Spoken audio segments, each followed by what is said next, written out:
What's up, Nightwalkers? I've got a good video for you guys today. I'll be going over the Zenitco Perst-3 and the Steiner DBAL-D2. I want to make it clear that I have zero connections with either company or any of the resellers that are selling these two devices. I've owned this D2 now for several years, and this Perst-3, I don't own it, but the guy that owns this one, he had contacted me privately and asked if I'd be interested to check it out and do a video on it. Of course, I'm very interested to do that.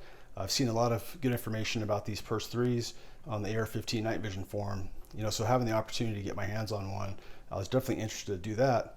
And while I had it, since I have the D2, I was kind of matching them up and seeing how they compare to each other.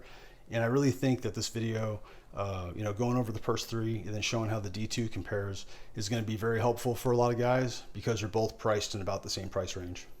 I'm not going to do an unboxing or anything like that with the Perst-3.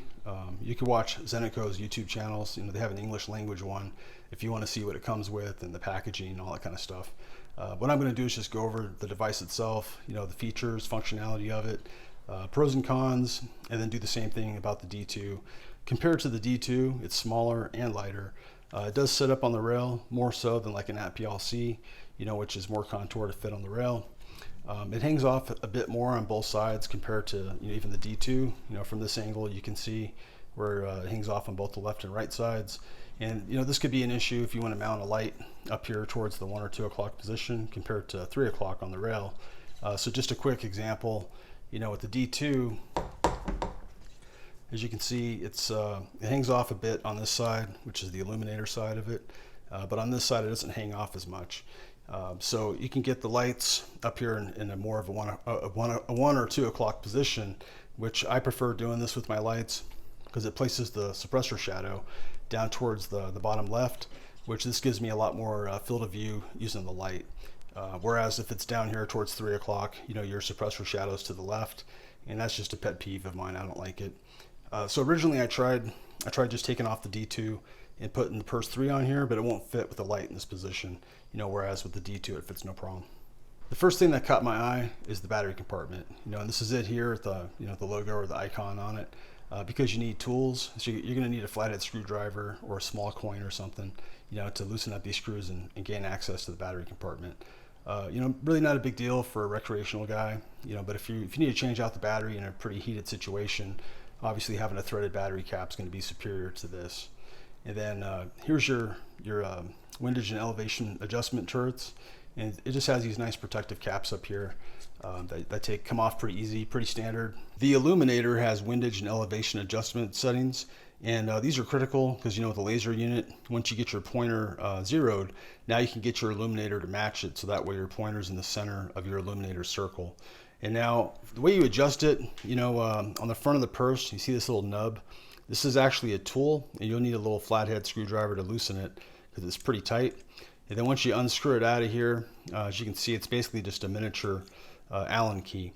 And so, this thing's pretty small. What I recommend is instead of using this, use an actual Allen key that's a bigger size. These two recessed holes with the markings on them, this is what you go into to make your adjustments. Now, like I mentioned, actually using a full-size Allen key is the way to go, because as you can see, that sticks out quite a bit further, and then you're gonna have a much easier chance of not dropping this thing and losing it compared to the smaller Allen key that they give you.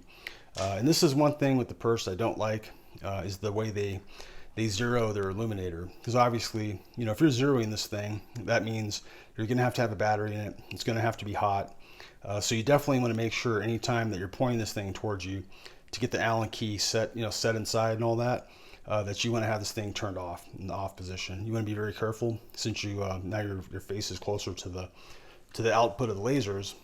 And then once you got to point it downrange to make your adjustments, having the larger Allen key is going to be a lot easier to make those changes, versus using this thing. On the front of this thing, it's barely sticking out, and if it falls out from inside the recessed hole and lands in some rocks or leaves, you're for sure going to lose this thing.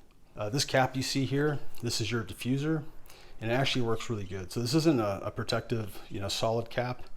So basically, once you have the illuminator turned on and you put this diffuser on it, your circle that shows the illuminator itself what it's lighting up, it's going to diffuse it and spread it out pretty wide.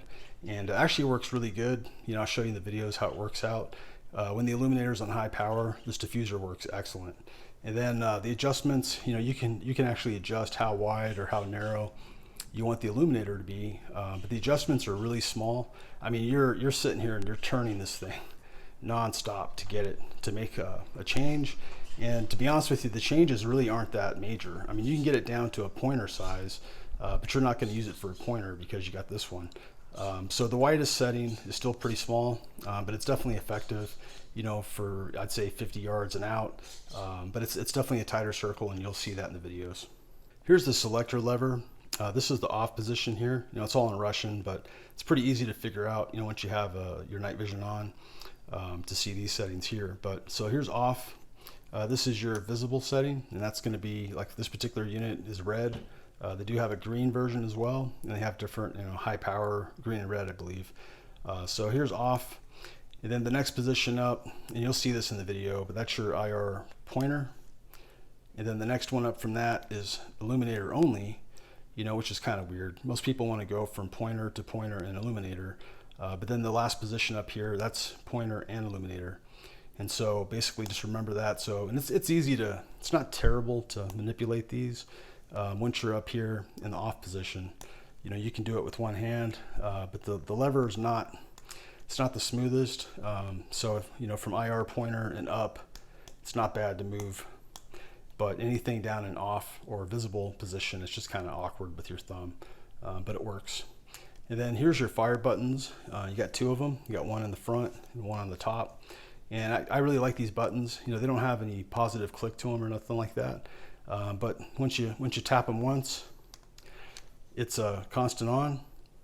And if you just kind of do a solid press and let go, then it's momentary. But it is nice how, you know, just one press, you know, versus like on a D-ball, on the D2 you have to double press it to make it, you know, stay on solid. Now, as you can see, a double press with this one gives you a flashing pattern on the pointer. So that's nice, I guess. If you got a couple guys shooting, you know, you could obviously, you know, distinguish which one, who's who, from based on who's solid and who's on a flashing type pattern. And like I said, it does the same thing on the bottom one. You know, single press, constant on, solid press and off, momentary, double tap, you get the flash pattern. And then one thing that is pretty slick about this unit that I like is you can adjust the power settings. See these two buttons right here, the plus and the minus.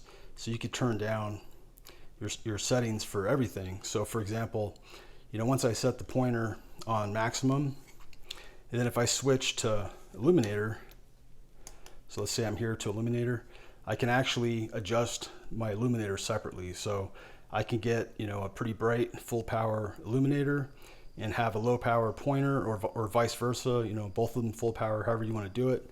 The one thing I'll comment about that, and I'll show you in the video, is when you're doing IR pointer and illuminator, the illuminator on high power with the diffuser, and then the pointer, the IR pointer on low, it's a really good combo because you don't have any bloom from the pointer, and it just works great. And I'll show you that in the video. The pressure pad's pretty nice. You know, I do like it. It is pretty large. I mean, as you can see, compared to the unit, you know, it's going to take up a lot of your rail. So, you know, for anybody who has any concerns, I mean, this is an AR pistol, you know, 10.5-inch upper. So, you know, I run out of space here, so I'm not going to have as much room for, let's say, if I wanted a fixed iron sight or something like that. So in those cases, you know, just run the fire buttons on it. But if you want the pressure pad, you know, it works out pretty good. You know, here's my visible setting. You know, it works the same as the buttons up here. So single press, constant on, hard press and off, momentary, double press is your flash. And then this knob you see right here, this is how you control the power to it.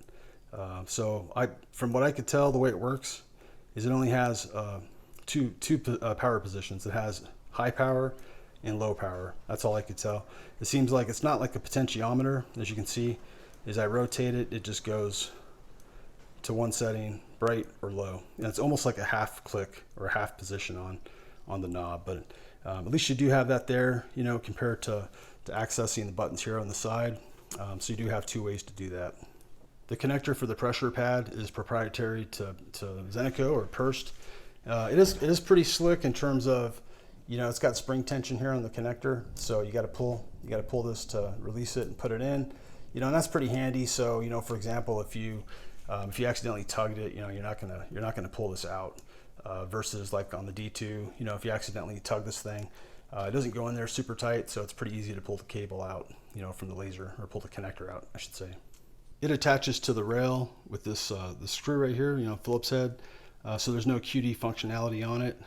But then again, you know, from my experience, I very rarely, you know, once you get your laser zeroed and all that stuff, you know, you're just not taking them off and on to your rifle very much.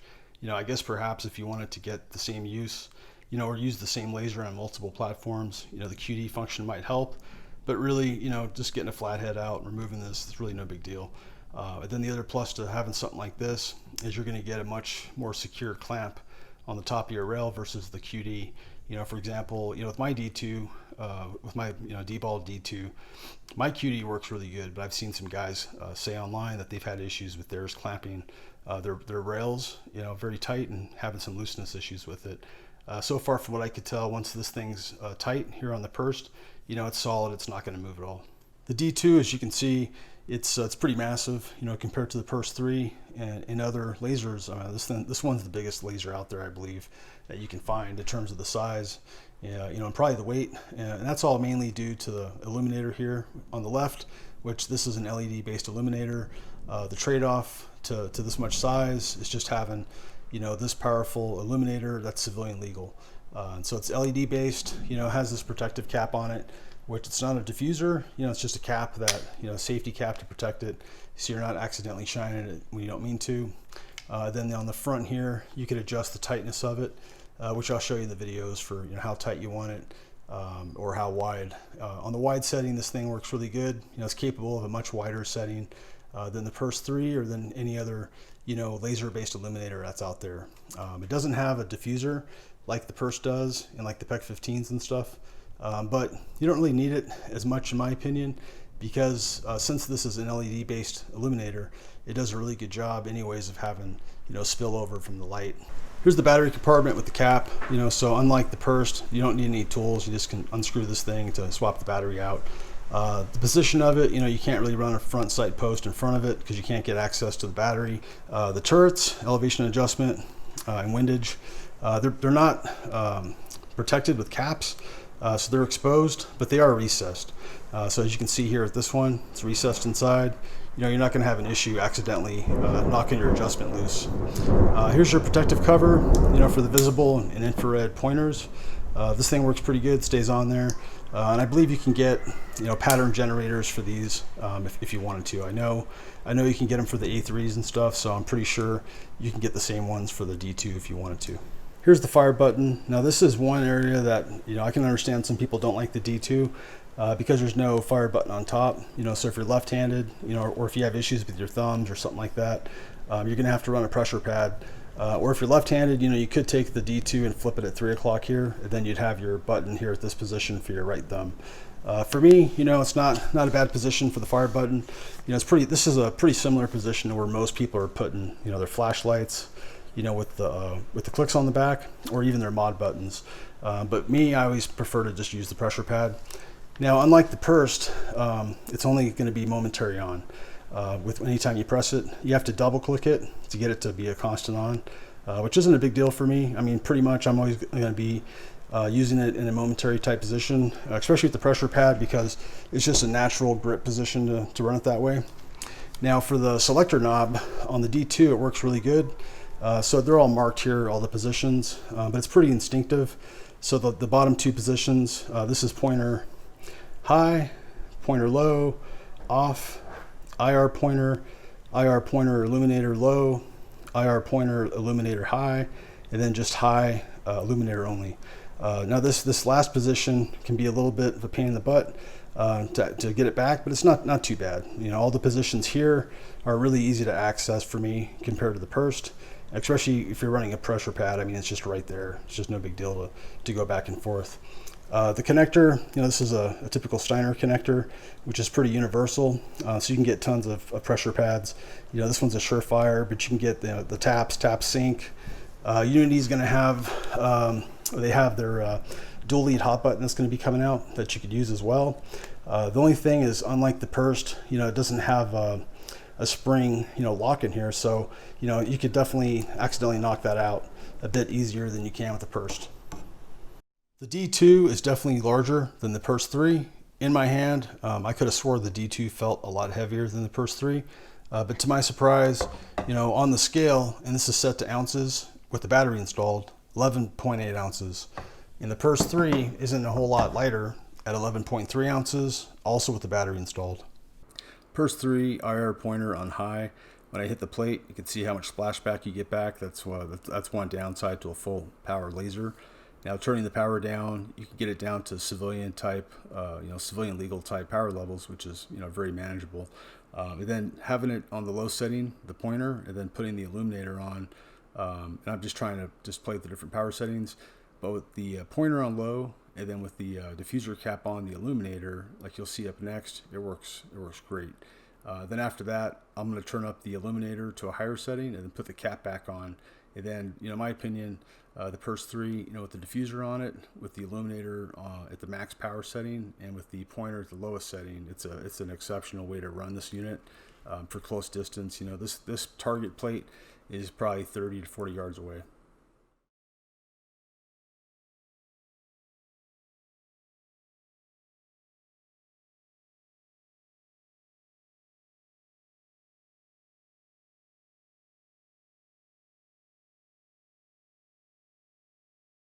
Okay, right here, IR pointers on high, and I'm just rotating the laser around so you can see all the artifacts that you get. Artifacts, that's all the dirty looking stuff off to the side of the laser. And so it is a pretty dirty laser. Here I'm going to put the illuminator on with it, and it cleans it up somewhat, but the illuminator itself, that also has some artifacts in it, as you can see, which isn't terrible with the illuminator, but the pointer is what's producing the most noticeable artifacts in it, as well as that line you see running straight across 180 degrees apart from each other. That's from the IR pointer. All right, here I'm just going up and down with the power settings for the illuminator. Now, when you have the pointer and illuminator on together, the up and down buttons is only going to affect the illuminator. If you want to turn down the pointer, you have to go into the pointer, then change it from that setting. Here's the flashing pattern when you double tap it. Now, when you go up to illuminator and pointer, it disables the flashing. It just stays on constant. Here's the DBAL-D2 IR pointer only. It's civilian legal, so it's not high power. Here's the pointer and illuminator on setting 1 together at the widest setting. And now that shadow you see down like at 5 o'clock, that's from the suppressor. That's not from the illuminator. As you can see, you can neck down the illuminator quite a bit. Get it about as tight as the Perst can. And this is ideal for distance. Myself personally, I just choose a middle setting because it works for everything. There's not a whole lot to show on the D2. You've got the IR pointer and illuminator setting 1, IR pointer, illuminator setting 2, and then you have IR illuminator only. So there's just not as much to really demonstrate as there was with the Perst-3. All right, here's a little side-by-side between the two of them. The Perst-3 is on the widest setting. I do put the diffuser cap on towards the end just so you can kind of see what that looks like. And then for the D2, I'm just changing the width of the illuminator between maximum and minimum. As you can see from the videos, both of these lasers work excellent with night vision. The single biggest difference between these two is that the D2 is eye safe and the Perst-3 is absolutely not eye safe. So besides the potential to damage your eyesight if you're not careful, or you do something stupid, like leave this thing on an IR setting and pick it up, muzzle up, or whatever, you have a much higher chance of hurting yourself with the Perst-3 than you would with the D2. And even damaging your night vision device, full power lasers, there's a much higher chance if you take an accidental strike with it to damage your tube with a full power laser than you would with something lower output like the pointer on the D2. Now, if you're trying to decide between, the Perst-3 and the DBAL-D2, or just the Perst-3 and any other laser, there's just one major thing that you need to think about to help you make your decision, and that would be warranty support and just product support in general, like getting the thing repaired. And the reason that's an issue with the Perst is because of ITAR. If you're not familiar with ITAR, I have a link down below. You can click it, read up on it, or just Google it, do your own research to see what ITAR is. But what ITAR essentially is, and I'll just go into the basics of it, is ITAR restricts the export and the sale of certain types of equipment outside the United States. Now, night vision devices, Gen 3 tubes, even some Gen 2, thermals, certain weapon accessories, such as aiming lasers, a lot of different stuff falls under ITAR. And so besides the fact that you can't sell it and ship it outside the United States, you can't even carry it with you. So for example, if you're going on a trip to Europe or wherever, you can't take your PVS-14 or your BNVDs or whatever. You can't carry them with you outside the United States without approval from the State Department. With this Perst being an aiming laser that's used for a weapon application and infrared, the whole 9 yards, once it comes into the United States, it now becomes under ITAR control, which means you can't export it outside the United States. And so as of this video, there's nobody inside the United States that does warranty support or repairs or anything on the Persts. So the only way, if you had a problem with your Perst, let's say it shows up, you bought it, you waited, X amount of time, it shows up at your door from Russia, and let's say something doesn't work. So now if you want to get it replaced, I'm not sure, to be honest, what Zenitco's policies are, but my understanding is that you'd probably have to ship the thing back. Now, if shipping it back means you're going to violate ITAR, that's something I 100% recommend that you don't even try to do it. Don't even do it. It's not worth the hassle. So because of that, I definitely wouldn't buy the Perst if, warranty support and product support is something important to you. Now, where the Perst, I think, is a really good option for people. If you want a full power laser, so far the only thing you could really do is buy a full power PEC-15 or something like that. And the issues with buying those is quite a few of them are stolen from the military. And so if you end up buying one of those, you could end up in an investigation where the authorities, let's say if they find out that the seller, was selling stolen equipment and they trace back all the people that purchased these things, then they're going to contact those people and request to get the property back. And so that's something that I've always avoided to buy full power lasers for that exact reason. And so that's where the Perst excels, is because you legally bought this thing. It's not stolen equipment. Once you have it in your possession, you don't have to worry about somebody coming to your door to want to take this thing back like you would a PEC-15. So for me, if you want a full power laser, I think the Perst-3 is a better option over a gray market or a black market PEC-15. In terms of which one's better between the two of them, to me, it's kind of a wash. They each have their pluses and minuses. And when you factor all those things together, it's kind of a wash between the two of them. Everybody's going to have their own preferences, and that's really what you need to think about in terms of which one you're going to pick.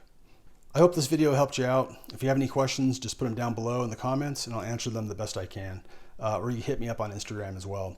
Now, I'll admit I'm not the expert when it comes to all the different infrared lasers out there, so if I can't answer them, I'll try to point you to a person or to someplace that can answer those questions for you better.